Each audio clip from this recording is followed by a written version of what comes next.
G'day mates, welcome to my YouTube channel. In today's video, I'm going to be doing a trio VOD review on Benjyfishy, and specifically his role as a support fragger. I haven't covered that in any of my previous videos, and I think this role is one of the most important and also the most essential for you because it's the easiest to fit into. If you're finding a new trio or you don't really know what your role is in a trio, this is going to be the one for you. So I'm going to outline exactly what Benjyfishy does as a support frag that makes him so good, what will make you a good support fragger, and then some just really good tips and tricks that I see Benjyfishy doing that not a lot of other players are. So I really hope you guys enjoyed today's video. If you do, please chuck a like on it. Let me know in the comment section down below who you want me to do next. You guys were asking for Benjyfishy, so here's the video. If you want more content like this, please subscribe to the channel. I'd appreciate it so much, and yeah, hope you enjoy the video.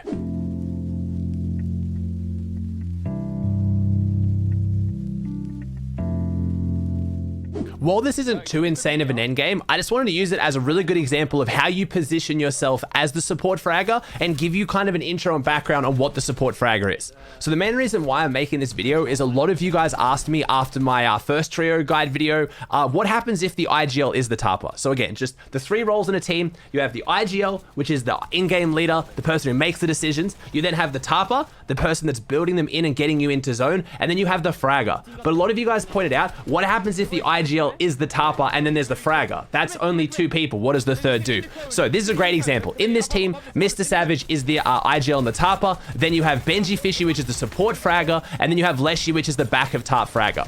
So what Benjyfishy's role is, it's a little bit of both. You support both your teammates in what they're doing because Savage is doing so much at the front side that you can sit back and help Leshy a little bit at the back and then go back to Savage if things go wrong.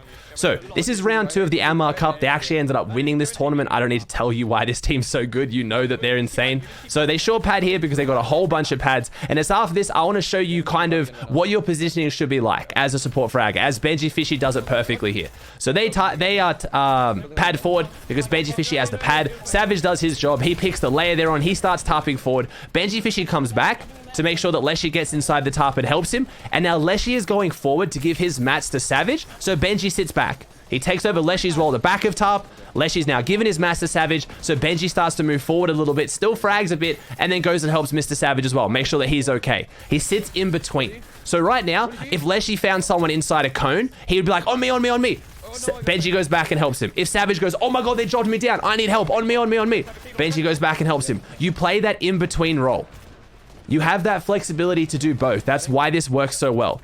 They now hit another pad, and you're going to show why this flexibility helps so much. Savage gets beamed out of the sky. So Benjyfishy gives him his meds, passes in the big pot, and then he tarps for him. So often, I see so many teams where the IGL and the tarper gets beamed, and then the two fraggers just sit there and stare at him and wait for them to move. They're medding. You have to do something for them. Tarping isn't that insanely hard. Savage goes go towards the barn. That's what Benjy does. He builds a nice little tarp. Savage gets his meds off, and now they're in zone. He took over that tarping role because he's the support, but now you'll notice for the rest of this endgame, Savage is back. Now Benjy sits back with Leshy, and they go back to fragging, and Savage focuses on IGL and tarping. It's that in-between role. You've got to play in between both. It's a great role to have. It's especially great if you pick up a player that knows how to IGL and tarp. This is what you're going to be doing. This is going to be your positioning. You need to be very clear with your comms. You need to be ready to help your teammates for whatever they need help with.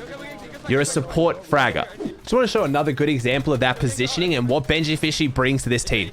This is going to work for a lot of teams where you have a very, very good mechanical fragger, maybe a creative warrior, and they just don't have the best team gameplay, or they're not the best at comms and they just don't know what's happening. The support fragger can kind of keep them with you. I'm not saying this is Leshy because Leshy's insane and competitive, but what Benjyfishy does so well here is he keeps the two players together. So we're going to listen to their comms for a little bit. I've only got 300 mats. I've only got 300 mats. Only all wood, all wood. Let's keep going. There's 6. Somebody, what is he? Dead.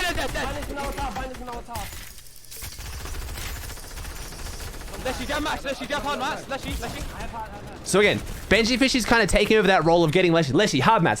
Savage asked for hard mats. He's helping in between them. So you saw him go to front side, beam a play that Savage was focusing, and then Leshy goes behind us in the tarp. He wraps back around and then helps Leshy in the back of the tarp. He supports both of them, but what I loved about this clip was also he was showing the fact that he was taking the pressure off Savage when it came to IGL and comms to help Leshy be like, hey man, he needs hard mats, like help him. Because when you're the IGL and the tarper like Savage, there's a lot he's focusing on right now. He's focusing on where high ground is. Are we second height? Where are we going? What are my mats? And he's combing everything. Having a support fragger just to kind of keep the other teammate in tow as well. Like, hey man, go give him mats and stuff. It helps so much. And that's what I love about what this team does. They have such insanely good team play and they all know their roles.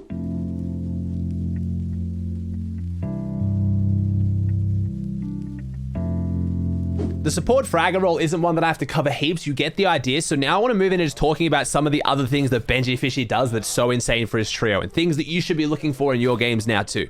In this game right now, 42 alive, 5 eliminations. They get a far zone and there is a team that is on high ground that they know is going to hard focus them if they go for the pad here. So Benjyfishy, of course, starts looking for the snipe. These are the things you need to look about. Who is your biggest threat in the lobby when you're about to rotate? In this lobby, it's that high ground team.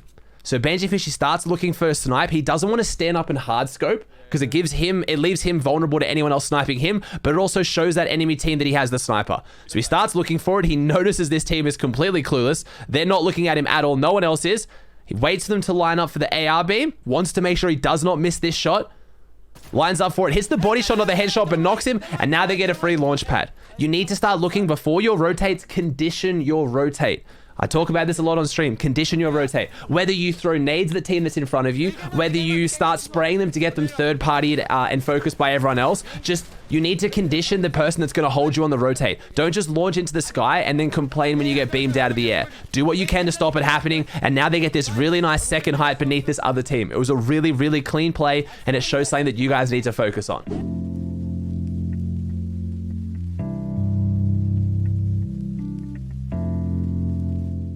This is the very same game where Benjyfishy landed that insane snipe that got them to launch pad in and get in safely. And now I want to talk about taking high ground and different ways you can take high ground. This is the second high position. That high ground team is not focusing on them too much. They know they're there and they're happy with them being there. A lot of teams here would just go for either an RPG play because Savage has the RPG and they triple crank. But I love that Benjyfishy shows his insane competitiveness and competitive experience by not just doing that. He doesn't just go for the brute force high ground retake. He sneaks up on it. So he knows there's enough builds here to get up to height. So he calls it. Leshy and Savage don't want to go for it, but he sneaks up. He crouches. Remember, audio in this game is not fantastic. No one knows the player there's in front of it. The guy beneath is caught sleeping, cranks for it, takes high ground. That was one of the easiest high ground retakes ever. And now they have high ground for the rest of this game, and shock horror, they end up going to win it. And it's off the back of just having good game knowledge and knowing that you don't always have to brute force height. Tell your teammates though, Benjy didn't just go do that alone. Again, communication's everything. I explain this in all my videos. He talks, hey, maybe we can sneak up on high ground. He goes up for it. I guarantee if that player looked at him and focused him, he dropped straight back down. But he walked up, he snuck up, and he took it. You don't have to be so aggressive when you take everything. And this is from one of the best builders and most mechanical teams in the world who probably could have outcranked that team, but they saved so many mats because of how they did that.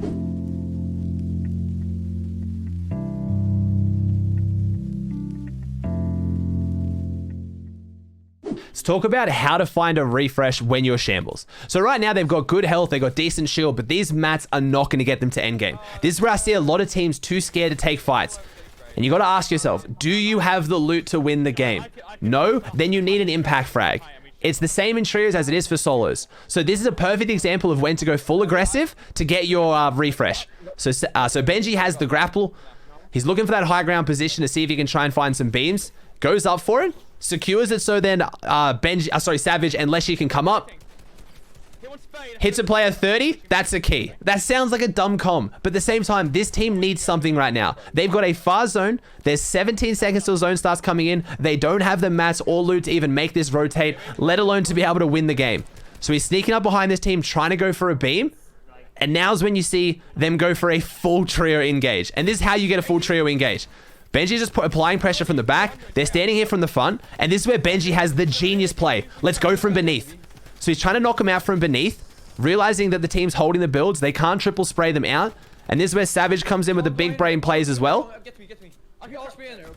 Get to me. Let's all spray in here. They know this team can't stop it because they're going to phase through that floor. So they instantly just go in, all guns out blazing, and they go for the refresh. Leshy gets in and does what Leshy does best. He frags in the blocks. And now look at their health and their meds. I wanted to highlight this because while it's not the most skillful play, it's just getting in and just raw aim. You need to have the confidence to make these plays. I see too many teams shambles hold on to shambles being like, oh, we'll get a few more placement points.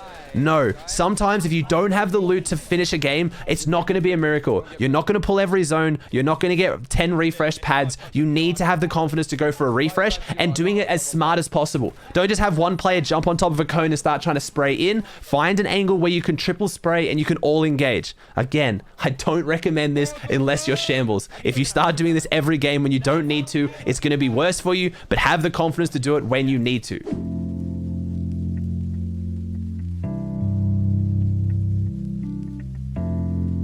This clip here is a great example of not being greedy as a team and making sure that you have the optimal loot on one player or the best player to use it. So I'll let these comms play out a little bit. Yeah, there's gun purple. Nah, you can have it. I don't want it.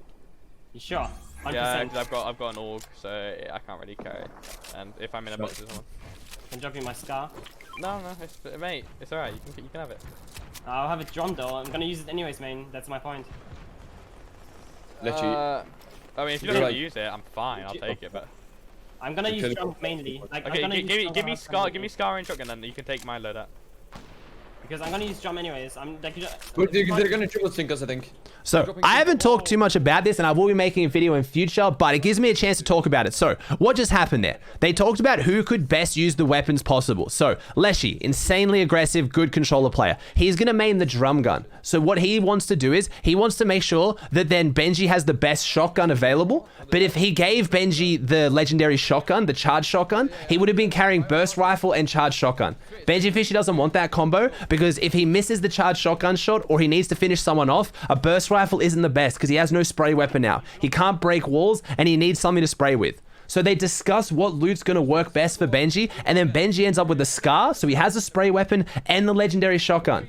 And then now Leshy has the worst shotgun, but he has the drum gun, which he's going to main anyway, so he can use the burst rifle because he already has the spray weapon. You can optimize your loadout when you're coming into endgame or different parts of the game. It's the same as sometimes at the start of the game, the IGL and maybe the smartest player will have the grappler, so they can jump around and they can control different high ground positions and play positionally. And then towards endgame, you might give it to the Fragger who's going to jump around and just beam people.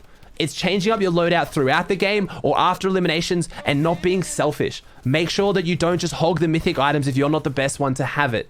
I'm going to make a video later on talking about different drop spots and different loadouts and stuff like that. But in that one, it's a pretty clear, simple one. Who should have the mythic drum gun? The controller god. And that means Benjyfishy needs a spray weapon. So you give him the scar and you give him the good shotgun because he's got God's shotgun aim.